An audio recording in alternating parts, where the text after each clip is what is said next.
This is the DRF Players Podcast.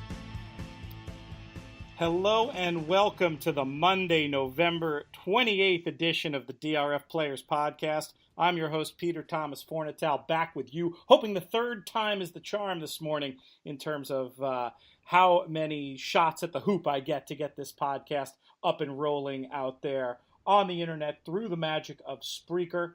Hello to everybody listening through those means, or just the usual downloaders. You won't know what I'm talking about when I talk about all these troubles we've been having, and that's a good thing. I'm joined by the usual crew today. From the DRF offices in New York, we have Mike Hogan. Hello, Pete. And from an undisclosed location on the planet of Texas, we have Jonathan Kinchin. What's going on, fellas? So now when you look on Twitter now, did it post a new link, and does it look all pretty and like everything's working and rocking and rolling? So far, so good. Yeah. Woohoo! Excellent. We got a lot to talk about on today's show, but let's start with a little chit-chat. How'd everybody like their Thanksgiving? Mike, how'd it go? It was good. It was fun. Crashed at a family gathering from some friends of ours. They were gracious enough to invite us, and hopefully we didn't ruin the hospitality, and we'll be invited back. It was a great day. It was a lot of fun. It was just nice to have a little break. Beautiful. Did you mess around with any races over the weekend, or were you just in catch-up mode for the show? Yeah, mostly just in catch-up mode. I watched some and kind of took a look a little bit on Friday, but for the most part, just took it easy and enjoyed the time off. Jonathan Kinchin never takes it easy. I'm sure you were going at it like a maniac. When they're running in a circle, I'm usually involved. How did it go? Any good either at your Thanksgiving table or at the windows this weekend?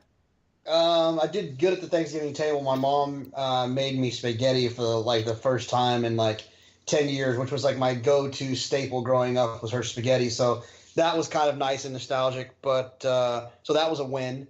Thursday I just kind of flopped around. Friday I didn't do so well. Saturday I didn't do so well. A lot of really close missed opportunities, photos here and there. Divining rod getting up would have been a big difference for me rather than what it ended up being. And then yesterday was kind of the get out day where just kind of had a couple things fall into place to just kind of at least waste 20 hours of the last 4 days and break even on the weekend. So it's better than losing. I was going to say, I mean, we do this to make money, but obviously we do this to have fun. And when you can have a legit break even, not, my friend, when we were touring around the world for the book 6 Secrets of Successful Bettors, my friend Frank Scatoni would always joke, people say they're even. We know what that means. It means you're losing. But when you're talking about genuinely breaking even, that's a big win, man. You got to spend all that time watching horses in a circle and run in a circle, and you didn't even have to pay for it. So that's got to feel good.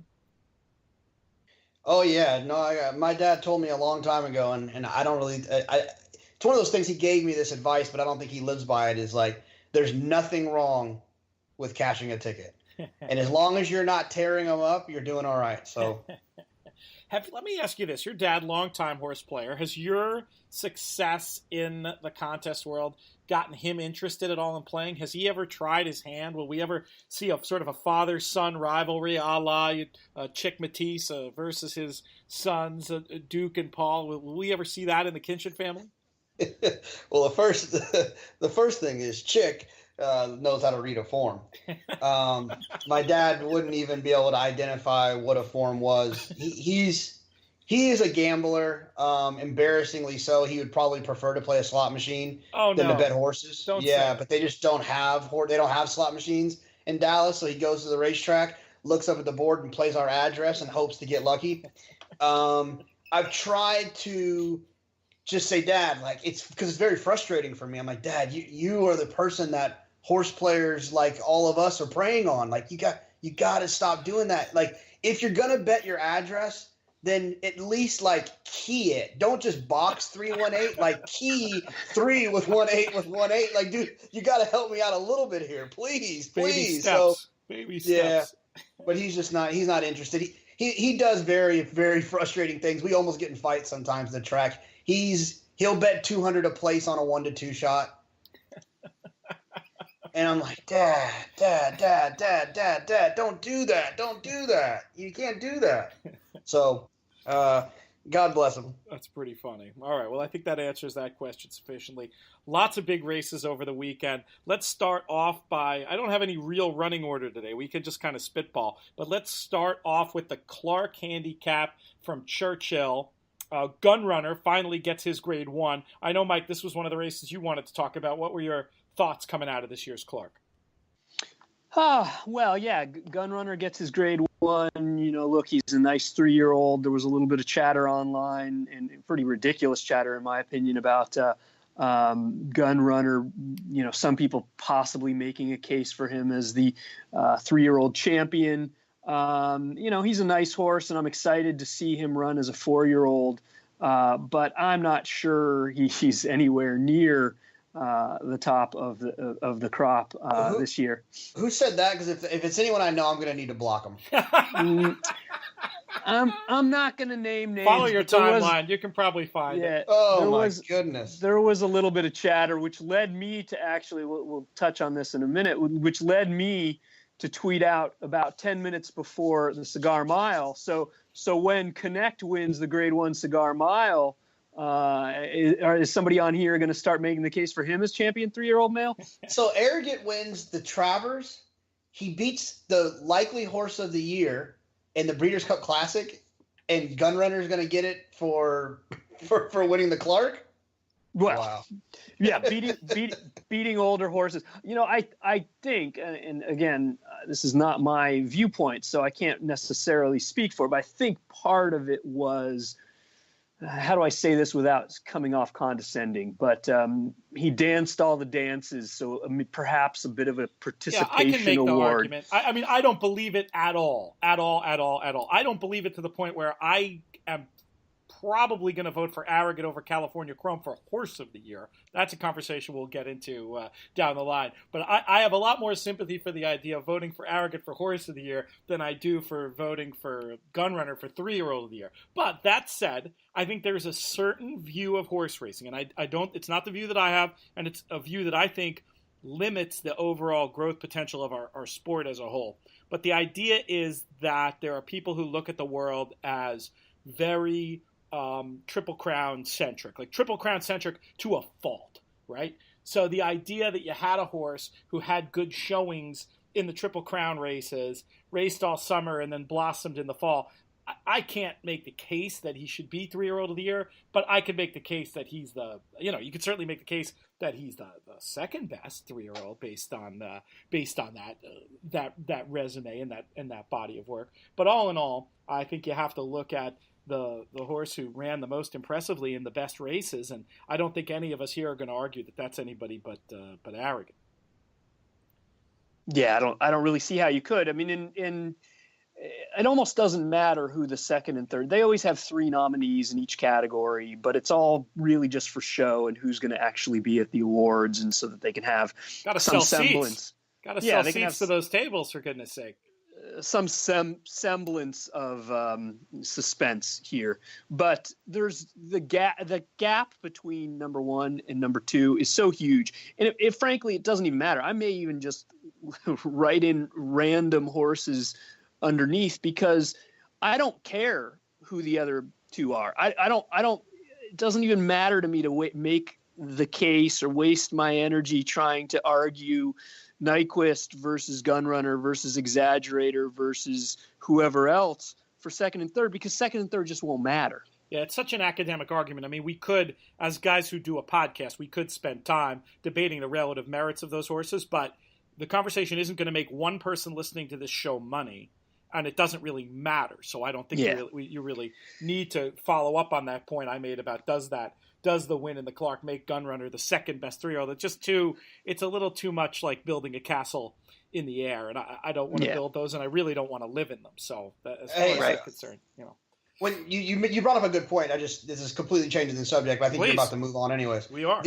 When you said selling tables, I just wanted to say that last year I went to the Eclipse Awards, and as a racing nerd, it was actually really fun, like to see all of those racing kind of celebrities in one place and watching the replay, the video montages and stuff like that. It's like the Grammy Awards for music freaks, It was a good time. I had a great time. It's a long thing, but it was fun. I enjoyed it. So if you want are a racing nerd like me, you've never been, it's worth going. I think anyone can go. You just buy a ticket and go. It was a good time. It is fun. I went to support my friend Sean Clancy the year that he won his Eclipse Award. It helped that I was out in California anyway, one of the years that it was out there. But Jonathan, you sell yourself short.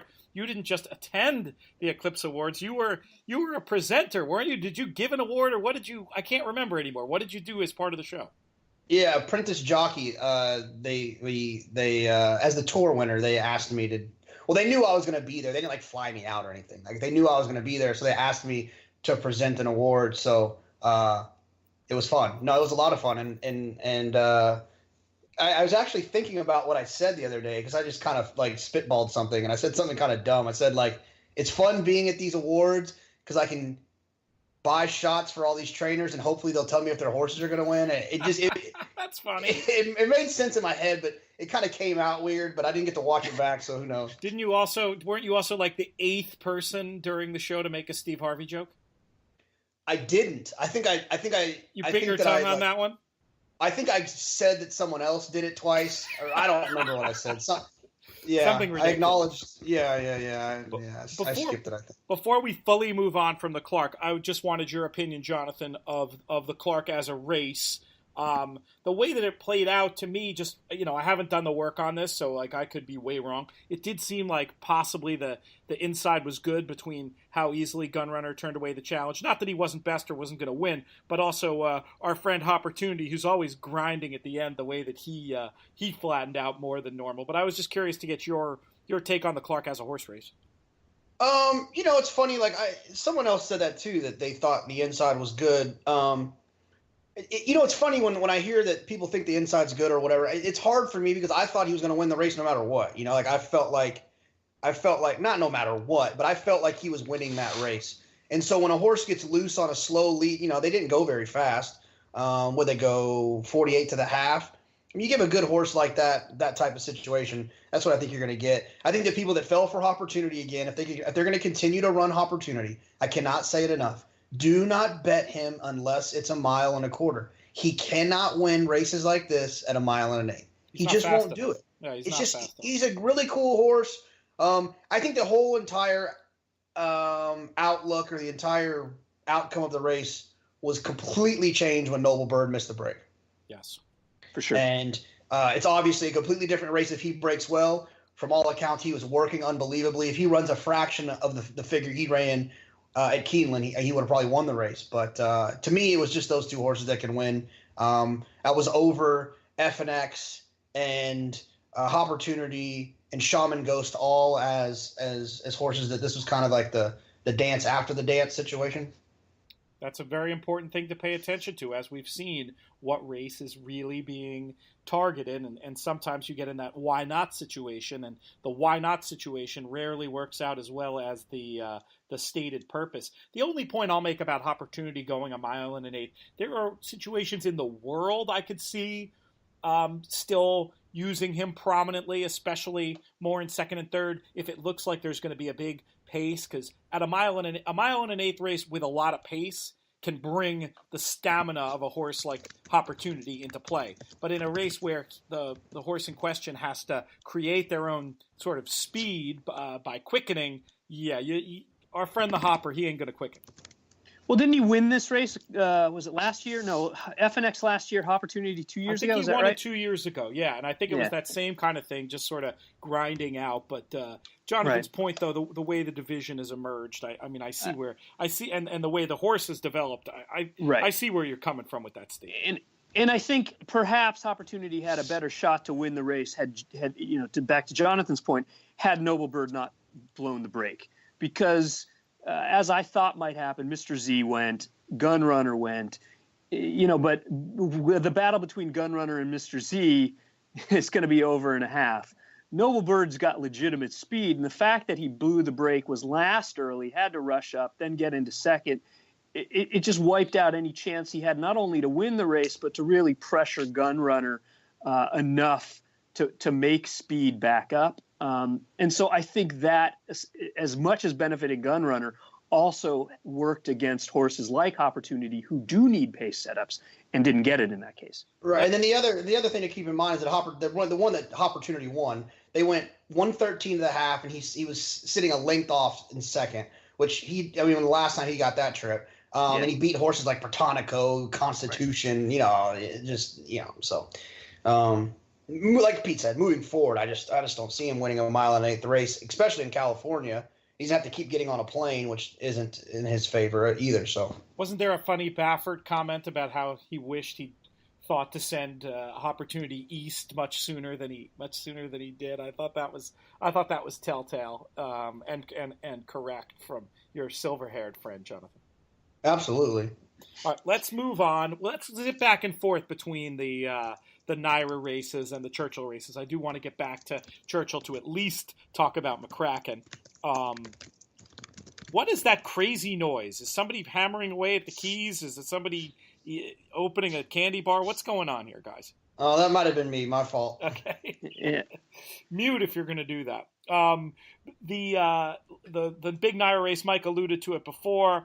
So to Jonathan, actually, the very impressive stretch duel between Connect and Divining Rod. Mike, we'll start with your thoughts on that before we kick it to Jonathan. We'll see if he could be unbiased despite the race costing him a lot of money. But what were your general impressions of this year's Cigar Mile, a race I still want to call the NYRA Mile, even though it hasn't been called that in about 10 years?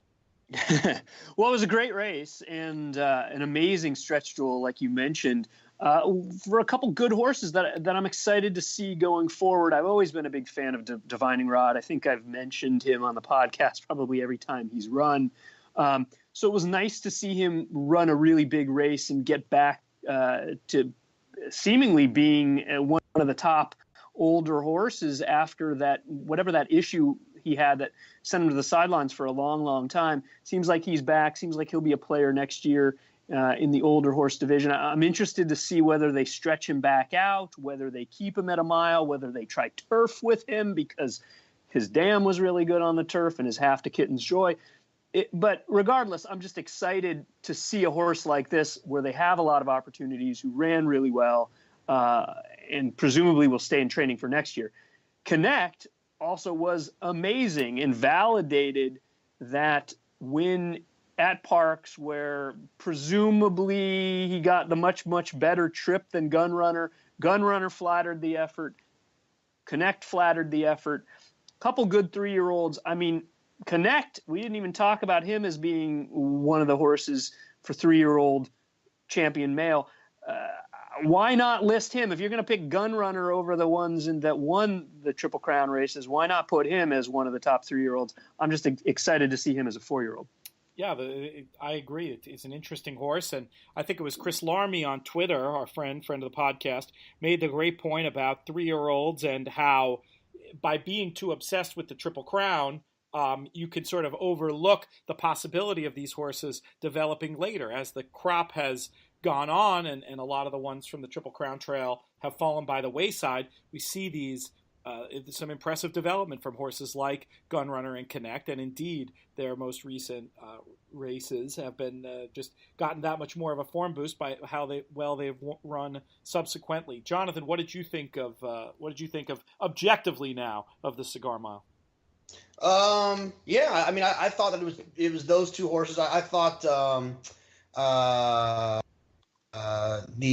who's the other horse I thought had a shot? I'm going blank now. It's not that important, I guess. Not Anchor Down? No?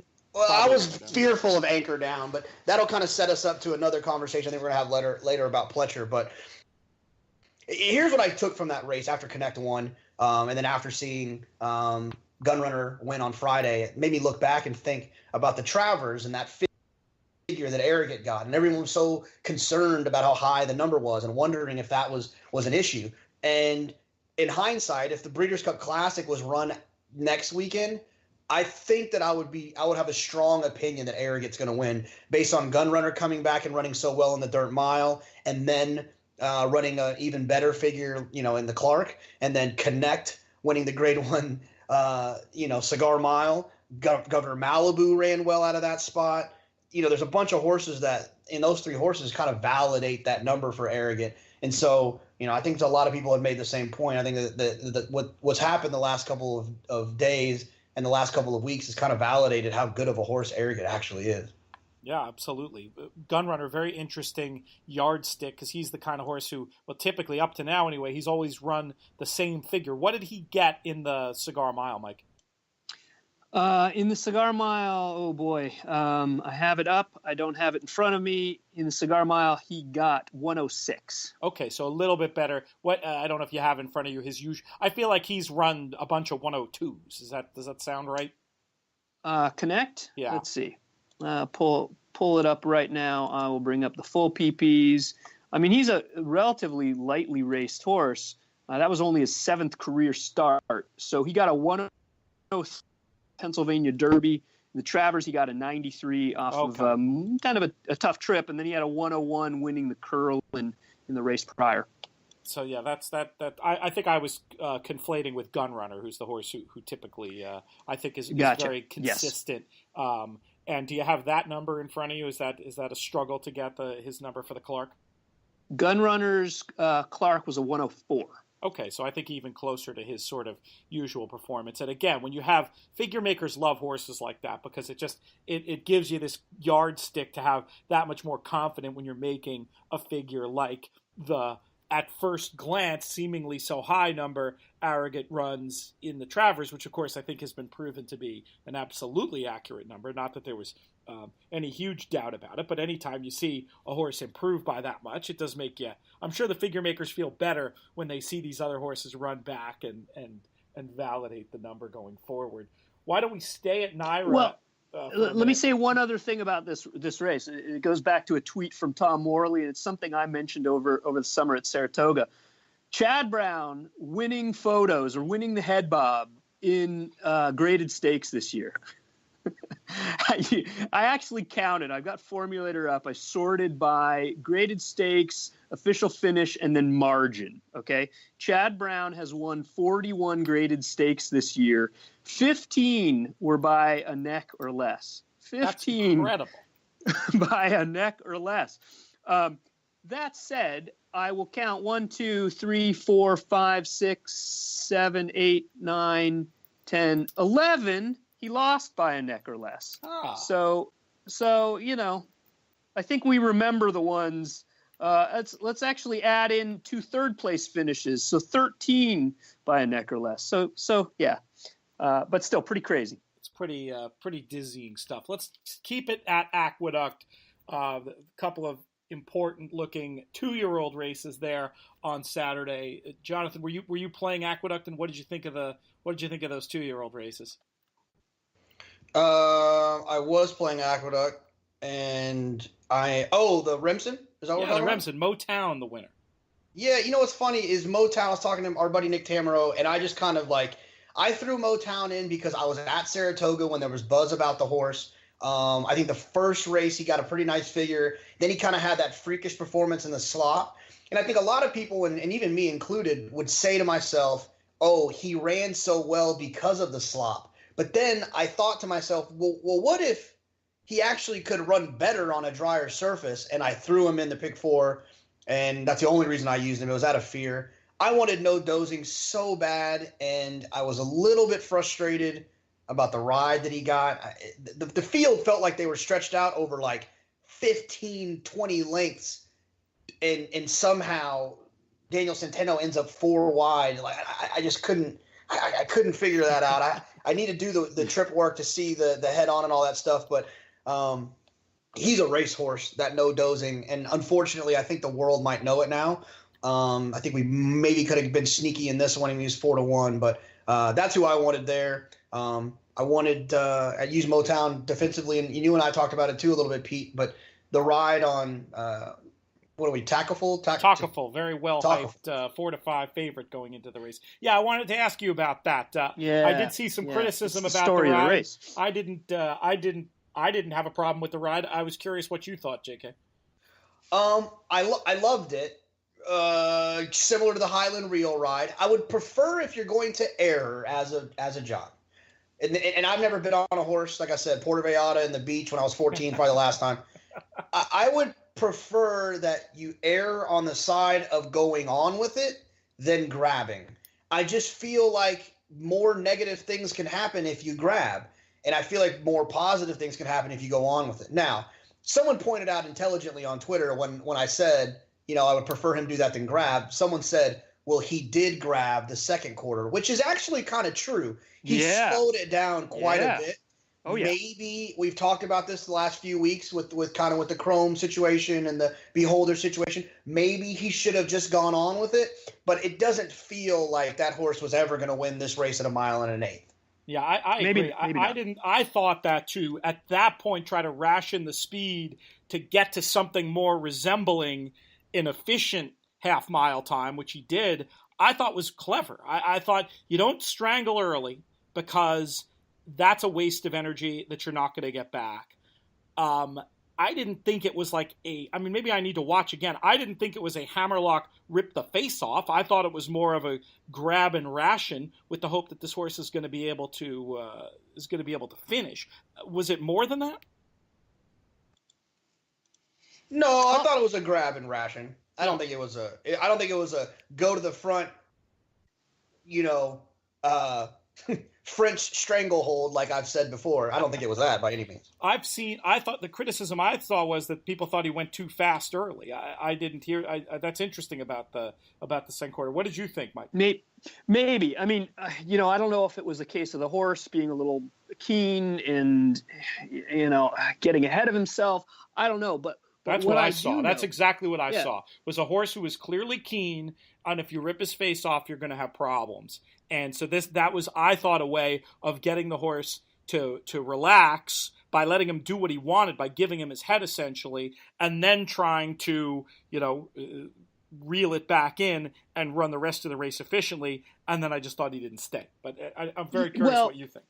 Maybe, but I think maybe he tried to reel it back in too much, because I'm looking at the incremental splits in here, and the first quarter was 23.47. That was more than a second faster than Motown. It was just shy of a second faster than Win with Pride, who was sitting close early. So it was 5 lengths clear of most of his rivals. Then the second quarter, 25.37, almost 2 full seconds slower than the first quarter. And run up though, you gotta factor in run up time too. But I take your point. It was slower than I would have guessed. It was slower than. So it was about 4/5 of a second slower than Motown's second quarter. It was not only that; it was the slowest second quarter mile of any horse in the race by 2/5 of a second. So he essentially, whether it was intentional or not, what he ended up doing was let the rest of the field back in the race. Had he not done that, I'm kind of with you guys. I don't know if he wins the race either way, but to see nearly a 2-second difference between first and second quarter is pretty unusual, and it's pretty rare to see a horse continue on, and to continue on as well as he did, I think shows how much quality the horse has. Sounds like no matter how you look at the race, Jonathan, you really needed Arnaud Delacour to just go one better in a couple of spots. It sounds like you would have had a very good Saturday, huh? Yeah, it would have been better than Sunday. Wouldn't have been a get out. Sunday would have been a make some money day. So, but it is what it is. Happens. It's interesting. We've had a lot of conversations about pace, and we've been talking about trying to get more chatter of this nature on the show. This idea of how best to efficiently distribute your energy early, and it's not always what people think it is, and that's interesting. It'll be curious to see the pace figures too for this race and how they come back when these horses come and run again. But it sounds like we have a couple of 2-year-olds who are definitely going to have a chance to make an impact next year. It'll be fun to follow along. It's funny because the topic would come up a few times, like you mentioned. I think, and I don't know who we can try. I have a couple of ideas of people we could try. I think we need to try to get a jock on maybe in the next couple of weeks on a Monday or Tuesday, and just maybe have a little 15-minute session about this idea of opening up with a speed horse, rationing speed, and kind of getting the opinion of someone who's sat on a horse before. I don't know who we could do. Maybe Mig we could try. I don't know what your connection is there, but we'll come up with something, a little in-show production meeting, but we can come up with something. Oh, I think that's a great idea, and Mig would be the perfect guy. Very articulate, understands the horsemanship and the handicapping side. I was just on the Breeders' Cup simulcast show with him, so I'll absolutely reach out and see if we can get the buy-in of somebody who actually has done that part of the job for a living, as opposed to what's hopefully an informed outsider perspective on the matter. So that's a terrific idea. Any other thoughts at anything that happened at Aqueduct on the weekend, or should we get right to McCracken? Let's go McCracken. How good is this horse, JK? When you make up ground like that in a pace that is not falling apart in front of you, it's something pretty special. It's funny, and this is when I knew when you ask a trainer about his horses and he touts another horse, it's usually a pretty good sign. And a very prominent trainer, we asked about one of his horses on the day, and he said, pretty good chance, but McCracken might be a freak. And so look pretty freaky. Yeah, he's pretty good. So he's gonna be an exciting one, another one to add to the fray of excitement. And so but like I said, when you can make up that type of ground into a pace that isn't blistering, when the other speeds hold on, which is important. The 3, the 9, and the 12, wild shot, uncontested, they all hit the superfecta. And when you come from 8-5 out of it and win, it's something that always catches my attention. That's a great way for people maybe who are just getting used to the concept of flow handicapping. Very good idea what Jonathan's saying. Look at the horses at the end of the race. Where were they at the half mile, or where were they at the 6 furlong pole in a route, and see where they ended up. And in this instance, I'm pretty sure it was the horses who were 1, 2, 3 end up 2, 3, 4. And meanwhile, McCracken coming from way back. When you have sort of one horse that goes against the flow, if you will, of how the rest of the race finished, that's often a reason to give a little bit extra of an upgrade. Mike, did you catch a figure for McCracken, and what did you think of that race? Yeah, McCracken actually got the same buyer as Motown, 86 for both of them. But yeah, it was an impressive, I think more than the figure is kind of what Jonathan was talking about, the way he did it and that visual move he made. That's the kind of move, that sort of quickening middle move prior to the turn. That's the sort of move that wins derbies. And he looks like he could be a legitimate horse for Ian Wilkes, who, he's a really good trainer. And I mentioned trainer stats and trainer proclivities. Ian Wilkes is a trainer who usually does not win first out. And so when McCracken won, and not just won, but won easily first out, you knew he had a legitimate horse that was likely to improve because he was probably doing most of that on his own. That's a good point. Sky's the limit with this one. I'm interested to see where he goes next, what happens with him, but I think he's good. We talked about a cold barn earlier. Ian Wilkes, the opposite, sort of the epitome of a hot barn, and when a barn is running well, it seemed like everything he sent out this weekend was live. I want to ask both of you guys this question. We'll start with you, Jonathan. How much do you factor that in, the way that a barn is running, and specifically maybe talk about the difference between your approach to betting Ian Wilkes horses this last weekend to, say, Todd Pletcher horses, who seemed like they were underperforming in large regard? I do take it into consideration. I mean, I think it's something that you have to be aware of. I mean, if you love a horse, you love a Pletcher, don't toss him because the barn's cold. But when you're I use situations like this when you're in that mode of you're 4 deep in the pick 4 and you like 6 horses and you just can't make it 6. You got to make it 5, and you're trying to decide between 5 and 6. I'll let something like cold barn, hot barn kind of be the deciding factor when I'm adding or subtracting that 5th or 6th horse. It's not something I would use when trying to decide between a single and not a single. But it's something that you definitely need to take into consideration. Paul Matisse tweeted an amazing stat about just how cold the Pletcher barn was. Do you have that at the tip of your memory, JK? Yeah, I think it's of every Todd Pletcher runner that he ran at Aqueduct on Saturday. they on average, all of them decreased 19 points on the Beyer scale. That was the average decrease of every horse that he trained that ran on Saturday. And some of those are long shots, but you had some shorter prices mixed in there as well. Mike, as somebody who looks at trainer stats all the time in the work that you do helping to market Formulator, what do you make of these very short-term trainer trends as opposed to the larger-term trainer trends that Formulator does such a good job identifying? I think it's something you probably want to be aware of, but I usually don't put too much stock in this because a lot of times it's regression to the mean or some bad luck or some good luck. When a trainer, I don't know if a trainer can necessarily get hot. I don't think they say, okay, we're going to get hot in the next week. I think some of it is other scenarios and factors coming into play. And maybe the calendar lines up with certain things in terms of training in preparation and just the way races are being focused on, the way they're gearing up for a certain meet. I think some of that is absolutely legitimate. And with a trainer like Todd Pletcher, he may be focusing more now on the Gulfstream meet, which is going to be opening up quite soon here. And maybe the runners that are still at Aqueduct, there's maybe another goal in mind. So I actually focus more on the negative, a barn that's normally winning at a high rate that seems to be slumping. That I take more into account than the other way because I think some of that is just random number noise.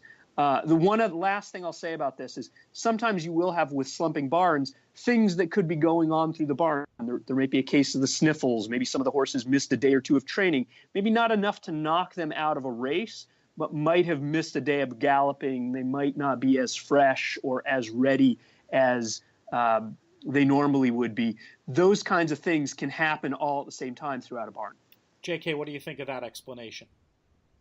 Yeah, no, I think it's definitely. I definitely think that those are lots of reasons. That had a little virus going around the barn. The weather that day affect. The training schedule of Pletcher. He trains all of his horses before races on Mondays, and Monday it rained. When Chad and everyone else trains their horses on Sundays. Those are all things that are very possible as to why a trainer could have a performance like he did, like Todd did. To your point, just a little bit earlier that you mentioned. You mentioned about the fact that some of them were long shots. The great thing about Paul's stat is it doesn't matter if you were long, short, or in the middle. It's assessing your last performance with this performance. That's a great point. It's minus. If you ran a 50 and then the next time you run a 30, then whatever, you could be 20-1, you could be 17-1, you could be 4-1. It doesn't matter. It's just saying that all those horses, that's a huge drop in number. Yeah, that's a measure of underperformance that wouldn't surprise you if you found out later there was something going on in the barn to lead to that. And I do think on the hot side, I can't explain it, but I've just seen it too often where we see reasons why certain barns have runners that cycle up all at the same time. I remember it was something you'd see with Frankel's barn, and I think that part of it could be what Mike was saying about just the way the trainers point for certain meets. And unfortunately, it's one thing, as much as I love Formulator, couldn't live without Formulator, you can do meet-specific stats with Formulator, but you kind of have to do them a little bit more manually. But it is a reason to do that deeper dive that Formulator allows you to do, looking at every individual runner, because you'll just see some meets like Saratoga make it fairly easy because you just have the one Saratoga meet, not like Keeneland where you'd have to separate out spring and fall. But there is no doubt that certain trainers are pointing for certain meets, and that might be the reason for the cycling up that I'm describing as almost magical thing. Could be as simple as Mike's very practical explanation for that. And Mike, do you have any tricks to suggest to people for how to use Formulator to create more meet-specific statistics? Well, there's a number of things that I do. Of course, I'll sort by date. Like right now, if you look at Aqueduct, Todd Pletcher, and you just sort, you could do last 30 days, but that's 5 for 56. if you just look at the last weekend, you could sort by the date. You can see his last winner came on the 24th. And since then, he's had, I want to guess, I don't want to count them, probably about 20 to 25 runners who did not win, only 2 of whom actually even hit the board. And one of those was a 1 to 2 shot Mo Focused yesterday. So that's sort of how I'll do it. And I also will sort by Saratoga, for instance. Some trainers target the beginning of the meet and then they tail off. You can do track and then sort by date, and you can see if there's any clusters of performances, either good or bad compared to the odds, things like that. That's like you said, Pete, it's a little bit more manual, but that's sort of the deep dive stuff that I think is worth it. Side note, how long do we have to wait before we're going to put a moratorium on Mo puns in horse names? Are we dealing with this for a generation? We are. I think we are. Yeah, and if they keep winning, there's going to be more of them too. Yeah, and side note, I'm not looking forward to No Nay Never's horses running. Jonathan, do you take into account this idea of trainers who point for certain meets or meet specific stats? I think of you as so much more of a fundamental handicapper than an angle handicapper in general. But do you take that stuff into account at all in your work? Yeah, like I said, the angles are something that I'll use to eliminate horses 4, 5, and 6, but not something that I use to eliminate 1, 2, and 3. Yeah, it's one of those things where it's just tough to do. I will say this: I called our friend Mike Maloney on Saturday and just asked him if he had any opinions about Churchill, because he's so plugged in Kentucky, and there's a horse, a first-time starter, that there was no workout information on, and I was interested in, and I asked him, what do you think of this horse? And I think it was a Vicky Oliver horse. And he said Vicky Oliver and G. Watt Humphreys, if they have good ones, they run them at Keeneland. That's where he wants to win. That's where she tries to win for him. So the fact that he's debuting here means he's either he's not that good, or if he's a monster, he had an issue. And so I didn't use the horse at all, and the horse didn't run. Stuff like that. But that was because he was the 3rd, 4th, 5th, 6th horse I was going to use, not the 1, 2, or 3 horse I was going to use. No, that's great stuff. All right, guys, we have to turn the topic here because we only have about 17 minutes left on the show, and there's some tournament stuff I want to talk about, but it relates very much to this incident in the Jimmy Durante Stakes on Saturday. First of all, did you guys both see this race? Yes. Yes. Okay. So, crazy stuff. There's a rainstorm going on. There's winds blowing, for those of you who didn't see it. Apparently some drain covers got blown onto the track as the horses were going into the first turn, or right when the race started. There was a lot of confusion as to whether or not they were going to allow the results of this race to stand. I have a strong opinion on the matter. Before we get to my opinion, Mike, we'll start with you. Should this race have been a no contest? Sure, absolutely. I mean, I can't. Jonathan was mentioning getting a jockey on here to talk about like the other side and get their perspective. I would love to see if we could get someone from the California Horse Racing Board on, or anybody who thinks, aside from maybe an owner who wanted the purse, or just anybody that can legitimately make the case that this should not have been ruled no contest. I can make the case. I can actually make the case. I don't agree with it, but I can make the case. So I'll do that when we get around to me. But somebody who actually believes it. That's my point. I'll wait till I get to mine, and then we'll pick it up again. It's not that I don't believe it. We'll get to that in a second. Jonathan, should the race have been a no contest? Well, first I want to say that I was nowhere near San Diego or Del Mar, so the weather has absolutely nothing to do with you me. You are a famous weather jinx, Jonathan. I swear, you could make it snow in the desert if. Look, just pretend that this was not horses running in a circle. Pretend it was any other sport that happens where there's people, things, cars, objects going in a circle. It feels like every other sport, it would have been a no contest. Track, NASCAR, they would stop the cars. Like, you can't. So to me, it's a little bit bizarre. The other thing is like, look, in a situation like this is where I think we get it wrong sometimes in racing. The people who lost money on that race, are not going to forgive the decision. They're going to be very frustrated. They're going to have a bad taste in their mouth. They're going to be angry. They're going to be writing letters. They're going to be a little bit discouraged about the game that we are all participating in. The people that won, if it would have gone the other way, they would have understood. So it's like in an opportunity to make the best decision for your customers that's going to have the least amount of anger coming back.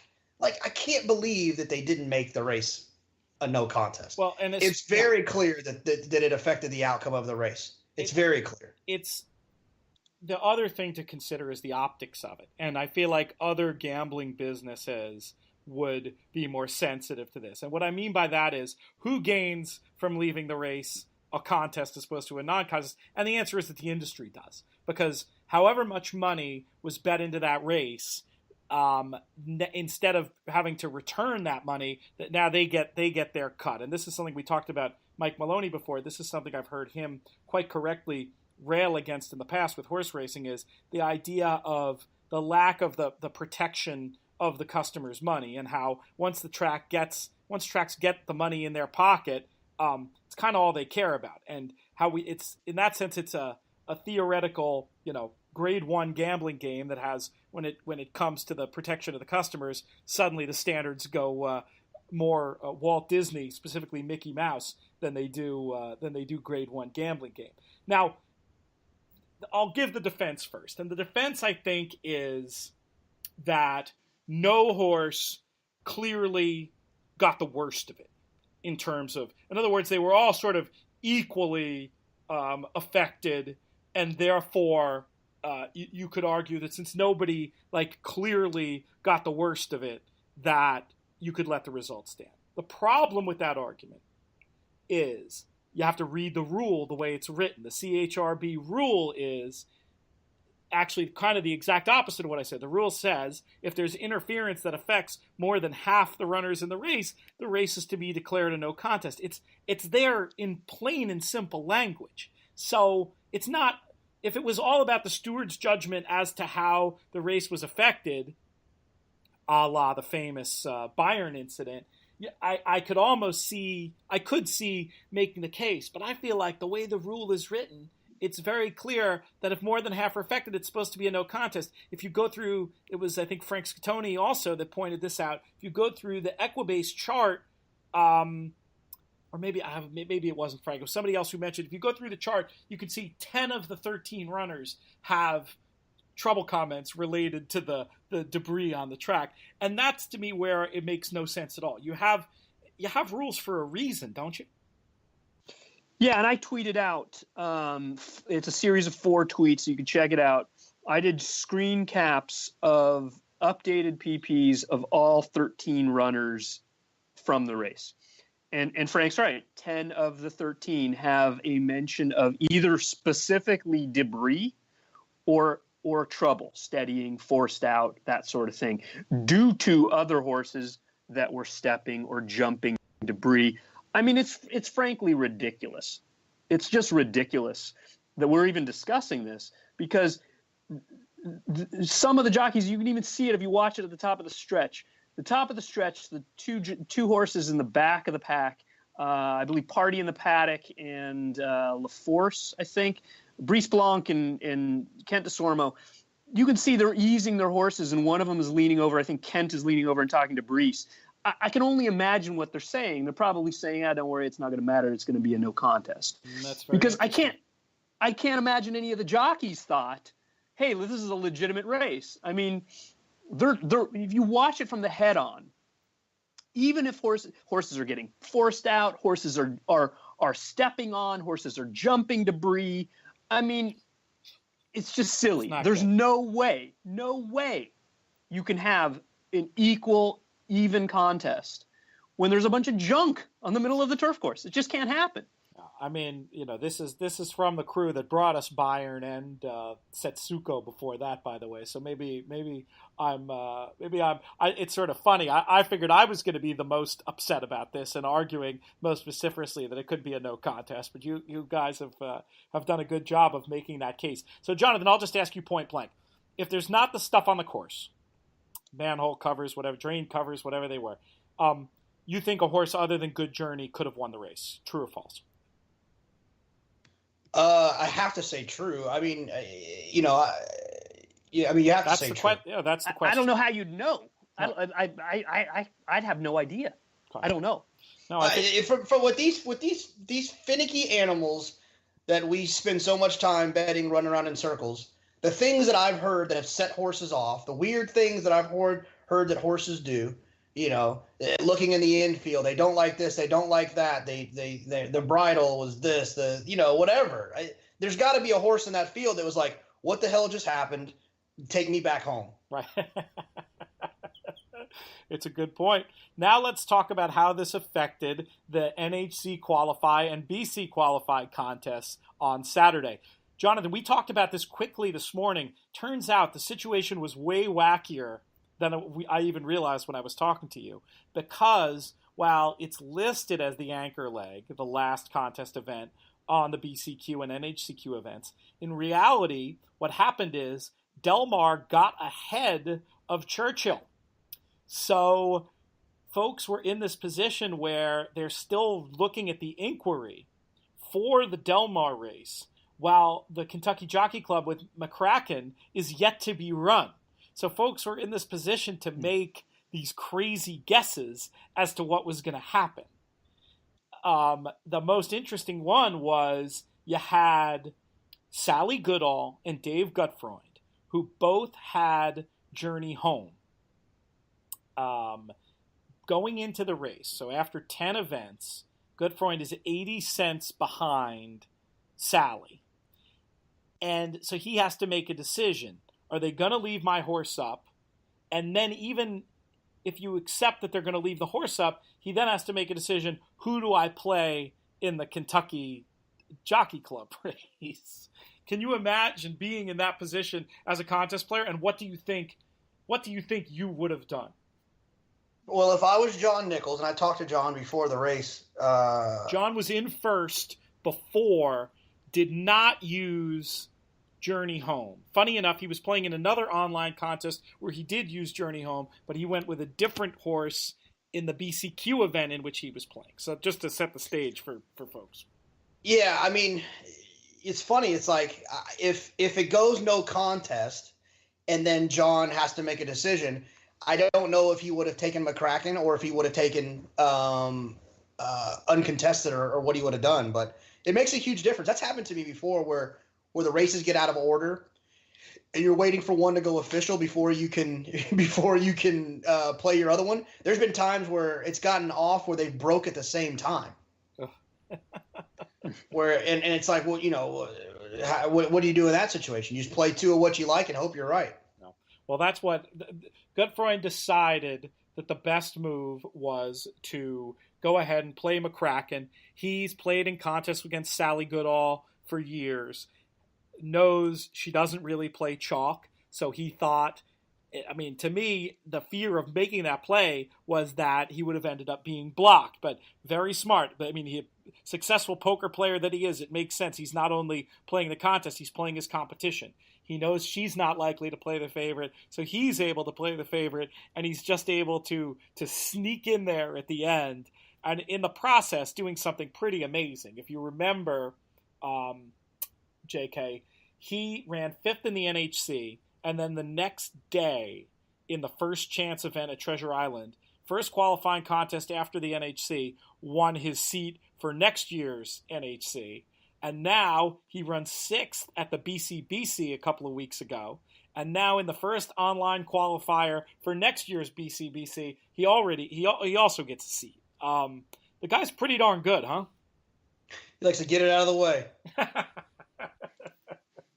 You've watched him play enough. What do you think is his sort of special skill as a contest player that he's been there year in, year out, at the top of contest leaderboards? I'll tell you what, he's one of those guys that it's hard for me to pick a strength. He's done good he does good in $2 win place. The Arlington tournament that I won, I think he got second in. The Hawthorne tournament I won at Arlington Park is where we were at. He was there too. He got second in. He bet a cold exacta or a cold exacta box, like a 2-horse exacta box for like $600 each or $300 each, and got to second place and never made another bet. He's just, I think that his experience as a gambler and poker playing, he understands the numbers of the game. He's comfortable with getting to a target, and he's got a good eye for horses that present value. And he has kind of that knack to be able to lean on horses that are a little bit longer that other people might be a little bit more fearful to take. That's a very good analysis. But then also, he has what I think some people lack. He has the ability to use a 3 to 5 shot to seal the deal, rather than, no offense to Sally, playing a horse that maybe doesn't make as much sense. No. Well, it make as much sense in terms of game theory or handicapping? Game theory of wrapping it up. Of wrapping it up, and I think that those are the dangerous players, the guys that can find the 20 to 1 shot, and then the guys that can identify when it's appropriate to play the 1 to 2, 3 to 5 shot. Those are the best guys, in my opinion. Well, it's so hard because if you're in Sally's position there, you've got to. That's where it gets into like the true game theory, that that I know that kind of scenario. Because I was emailing with her, and she's saying I just didn't think anybody would play the 4 to 5 shot. It's. I guess the difference comes down to knowing. It's where I love this, because it's where handicapping contests get to be like poker tournaments. It's in that spot. Dave knew Sally better than Sally knew Dave, and that's why he wins the 10 grand and the spot to the Breeders' Cup Betting Challenge. Don't feel too bad for Sally, though. She did win her partial 2,500 BCBC seat, and as good as she is, she'll certainly get there in another contest. But it's fascinating. And just to add on to what you were saying about Dave, it gets back to, I think it's my favorite quote in all of the Winning Contest Player, where he was talking about various handicapping contest formats, and he made the point that all contests, they're just games with numbers. And the more you can understand that and work that game, the better off you're going to be. Nobody does it better than Dave. All right. I wouldn't disagree. So we have just a couple of minutes left. We got time for some final thoughts on this week's show, any of the racing that was going on over the weekend, or anything to look forward to. I anticipate we'll be getting into some full-length Eclipse conversations. We teased it a little bit today. We'll be doing that more in the upcoming shows. That'll be fun. But anything else? There were lots of other good races we didn't even get a chance to talk about. Did you see anything, Mike, you feel like you want to give mention to on this week's show? Well, we didn't talk about any 2-year-old fillies yet, and perhaps for good reason, because I think the winners of the 2-year-old filly stakes races this weekend were maybe not the most impressive, but there were a couple impressive maiden winners that we might want to discuss for just a second. One of them was, especially in light of my discussion about Bill Mott 2-year-olds the other day. It's worth mentioning Elate won by 12.5 lengths on the undercard of the Cigar Mile at Aqueduct on Saturday. She looks like she's got quite a bright future for Bill Mott and for Claiborne and Adele Dillschneider. She's an interesting one. She's one to watch. And then Unrivaled Bell's daughter down at Del Mar won easily. What was her name? Unrivaled. I'm drawing a blank on her name. You guys remember? I do not. I don't. Yeah. Well, anyway, another one for Hollendorfer was bet like she couldn't lose in her first start. Was I think 1 to 5. Ended up running second, and then was bet pretty hard second start. Won by 10 lengths. She's another one to keep an eye on, especially since the 2-year-old fillies this year they seem to be leaving a little to be desired. Certainly in terms of speed figures, if not quality. But just a couple other quick notes on Elate. We made that point earlier about, if an Ian Wilkes wins first out, there's probably more to come. They're probably doing some of that on their own. I wonder if you could make that case about Elate as well. And the other thing about Elate is very reminiscent of a performance, I think maybe even on the same day, from a Mott first-time starter. Gosh, must have been 6 years ago now, 5 years ago. Isn't that how Royal Delta won her first race? Wasn't it a Thanksgiving weekend route by about 12? I could be wrong on the particulars there, but I'm gonna look that up. It does seem like a performance reminiscent of that. I can actually pull it up right now. You may be right. October 30th. She won by 12. October 30th, won by 12. Never asked at Belmont.